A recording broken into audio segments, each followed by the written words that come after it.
और पेल का क्या चक्कर है।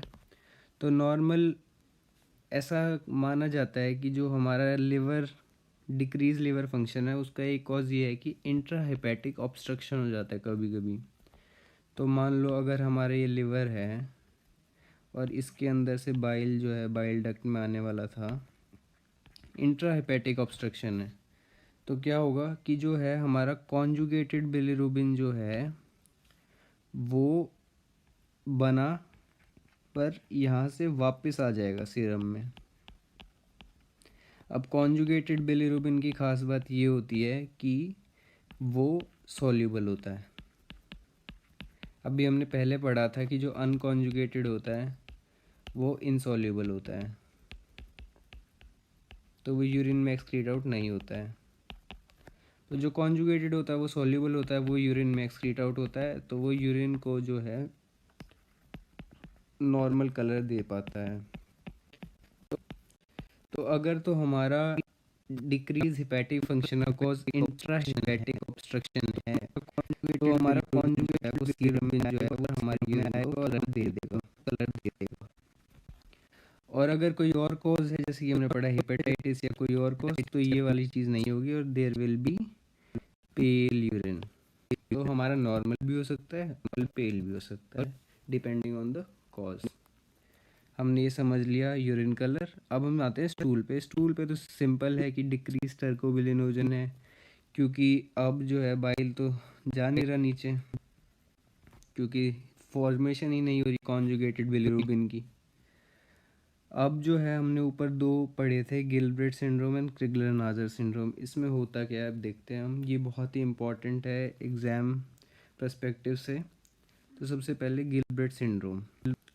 गिलब्रेट सिंड्रोम में क्या होता है कि हमारा ये एक तो पहले ये पता आना चाहिए ये ऑटोसोमल डोमिनेंट है, और जो क्रिगलर नाजर होता है वो ऑटोसोमल रिसेसिव डिसऑर्डर है। तो मैंने पढ़ा Gilbert syndrome autosomal dominant, Crigler Najjar autosomal recessive disorder. अब गिलब्रेट में क्या होता है, हमारा जो ग्लूकुरोनाइल ट्रांसफरेज एंजाइम है जो हमने पढ़ा था लिवर के अंदर होता है, कॉन्जुगेटेड बिलिरुबिन बनाने में मदद करता है, उसकी एक्टिविटी कम होती है। अब अगर जो है हमारी इसकी एक्टिविटी कम होगी तो हमारा कॉन्जुगेशन कम होगा, तो इसको कहेंगे हम हेपेटिक इनसफिशिएंसी। तो Gilbert syndrome autosomal dominant decrease activity of glucuronyl transferase. अब हम देखते हैं क्रिगलर नाजर सिंड्रोम। क्रिगलर नाजर सिंड्रोम जो होता है इसके दो टाइप्स होते हैं, टाइप 1 एंड टाइप 2।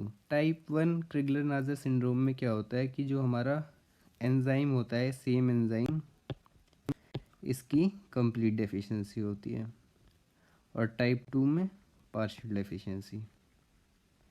अब अगर क्योंकि कंप्लीट डेफिशिएंसी है तो हमारा ज़्यादा सीवियर केस है। अब सीवियर केस में जो है ट्रीटमेंट क्या करना पड़ेगा, हमको लिवर ट्रांसप्लांट करना पड़ेगा, वरना जो है पर्सन सर्वाइव नहीं करेगा। पर अगर पार्शियल डेफिशिएंसी है तो हम उसको फिनोबार्बिटॉल जैसी कुछ ड्रग्स दे सकते हैं। हम आगे पढ़ेंगे ट्रीटमेंट करते हुए लास्ट में कि what is the function of phenobarbital and other treatments for jaundice. तो अभी हमें पता होना चाहिए कि क्रिगलर नाजर सिंड्रोम में पहला तो ये ऑटोसोमल रिसेसिव है, दूसरा दो टाइप होते हैं, एक कंप्लीट डेफिशिएंसी एक पार्शियल डेफिशिएंसी। एक में लिवर ट्रांसप्लांट करते हैं, एक में फिनोबार्बिटॉल देते हैं। अब क्योंकि कंप्लीट डेफिशिएंसी है तो इसमें ज़्यादा अनकॉन्जुगेटेड बिलिरुबिन डिपोजिशन होगा, इसमें कम डिपोजिशन होगा। तो इसमें हम कहते हैं न्यूरोलॉजिकल सिम्टम्स भी आ सकते हैं, ये ब्रेन में डिपॉजिट हो सकता है। इसमें नो न्यूरोलॉजिकल सिम्टम्स। अब हम आगे चलते हैं थर्ड टाइप ऑफ जॉन्डिस पे, जो कि है हमारा ऑब्स्ट्रक्टिव जॉन्डिस। जैसे कि इसके नाम से ही पता चल रहा है ये ऑब्स्ट्रक्टिव जॉन्डिस की कुछ ऑब्स्ट्रक्शन है, और इसका दूसरा नाम है पोस्ट हिपैटिक जॉन्डिस। तो हमें उससे ही पता चल रहा है कि लिवर के बाद कहीं पे ऑब्स्ट्रक्शन है। तो लिवर के बाद हमारा क्या आता है, bile duct, common bile duct, या फिर हिपैटिक डक्ट। इनमें से कहीं भी ऑब्स्ट्रक्शन हो जाए तो हमारा ऑब्स्ट्रक्टिव जॉन्डिस होता है due to extra hepatic obstruction of bile flow. अब इसके कुछ कॉजेज़ हो सकते हैं, जैसे कि या तो हमारा जो बाइल डक्ट है उसमें कोई स्टोन आ जाए गॉल ब्लैडर से, तो अगर स्टोन आ गया तो अब जो है बाइल फ्लो नहीं कर पाएगा।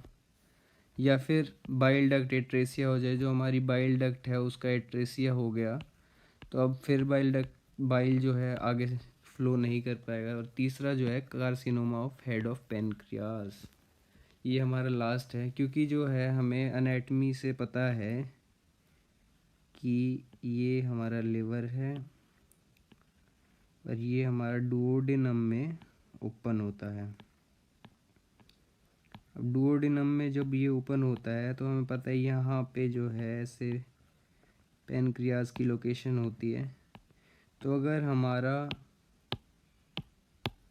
इस पार्ट का अगर ट्यूमर है तो वो इसको कंप्रेस करेगा यहाँ पे बाइल डक्ट को, और अगर बाइल डक्ट कंप्रेस हुई तो ये जो है हमारा फ्लो फर्दर रुक जाएगा, फ्लो नहीं हो पाएगा। तो हमारे 3 रीज़न क्या क्या हुआ है, गोलस्टोन्स, एट्रेसिया ऑफ बाइल डक्ट या फिर carcinoma of head of pancreas. अब हम चलते हैं आगे कि इसमें हो क्या रहा है। अनकॉन्जुगेटेड बिलिरुबिन जो है वो हमारा नॉर्मल फॉर्मेशन होती है, जैसे कि हमको पता है। अब क्या होता है कि हमारा जो कॉन्जुगेटेड, क्योंकि लिवर फंक्शन तो अब ठीक है, तो कॉन्जुगेटेड बिलिरुबिन बना नॉर्मली, नॉर्मल कॉन्जुगेटेड बिलिरुबिन। अब क्या हुआ, क्योंकि अब वो बाहर तो आ नहीं सकता, क्योंकि जो है हमारा नो बाइल फ्लो, क्योंकि हमारा ऑब्स्ट्रक्शन है बाहर, तो वो क्या करता है, वो वापस जाता है और दोबारा से रीएब्जॉर्ब हो जाता है और हमारा सीरम में वापस आ जाता है।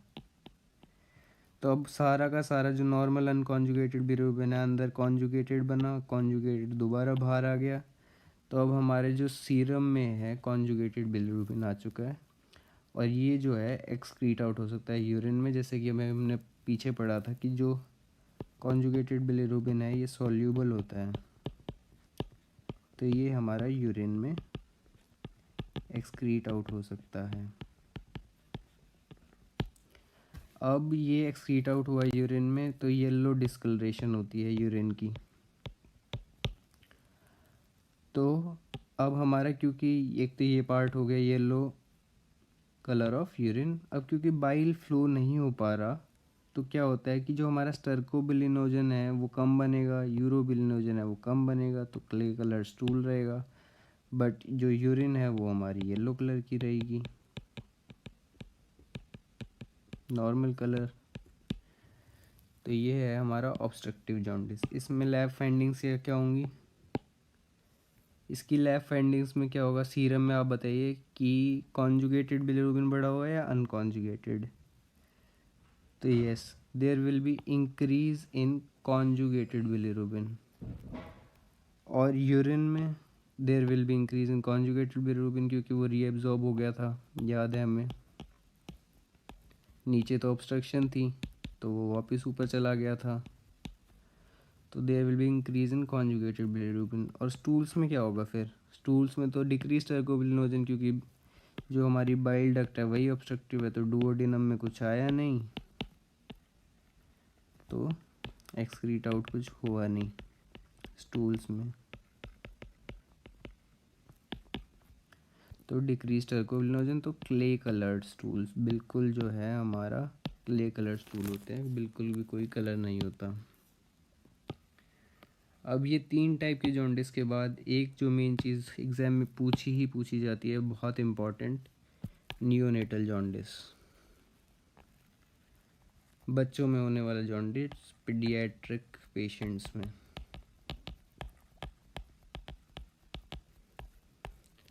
Jaundice of newborn is neonatal jaundice. अब इसके 2 टाइप होते हैं, physiological jaundice and pathological jaundice. अब फिजियोलॉजिकल जॉन्डिस में क्या होता है, there will be due to immaturity of liver enzyme. इसका रीज़न क्या है, लिवर के एंजाइम जो है बिल्कुल जब न्यू बॉर्न में जो है वो मैच्योर नहीं होते हैं तो हमारा कॉन्जुगेटेड बिलीरुबिन नहीं बन पाता है। जो हमारा ग्लूक्यूरोनाइल ट्रांसफरेस एंजाइम है वो इमेच्योर होता है, और इसका जो मेन रीज़न है वो क्या है, RH incompatibility. This is the main reason of pathological jaundice.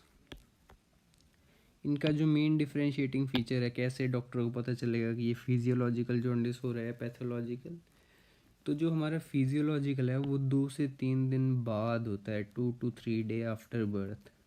पर जो हमारा पैथोलॉजिकल है वो प्रेजेंट एट बर्थ होता है।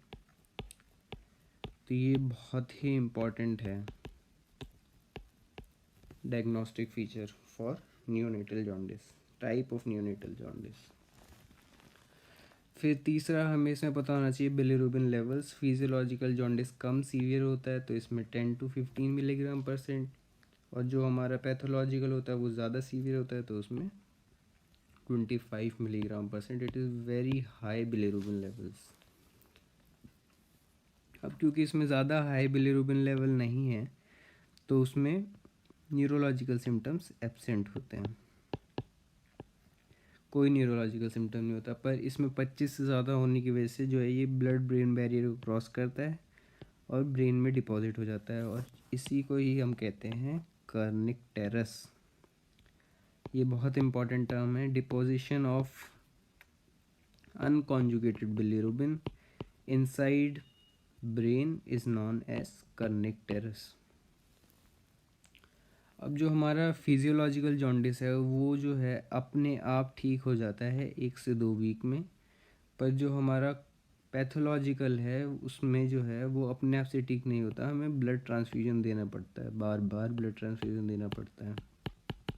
There is very high 25 milligram % से ज़्यादा बिलिरुबिन होता है, और इसमें जो है हम फिनोबार्बिटॉल ड्रग दे देते हैं। अब फिनोबार्बिटॉल के बारे में भी हम पढ़ते हैं ट्रीटमेंट में कि फिनोबार्बिटॉल से क्या होता है। तो जो इसका मेन स्टे ऑफ ट्रीटमेंट है फिजियोलॉजिकल का, इट इज़ फिनोबार्बिटॉल, एंड पैथोलॉजिकल में ब्लड ट्रांसफ्यूजन। अब हम आगे चलते हैं ट्रीटमेंट पे, जो कि हमारा लास्ट पार्ट है। अब जॉन्डिस का ट्रीटमेंट जो है उसको हम अंडरलाइंग कॉज को ठीक करके कर सकते हैं। मेनली सबसे पहला काम होगा हमें कि उसकी वजह क्या है। अगर अनीमिया है तो विच टाइप ऑफ अनीमिया,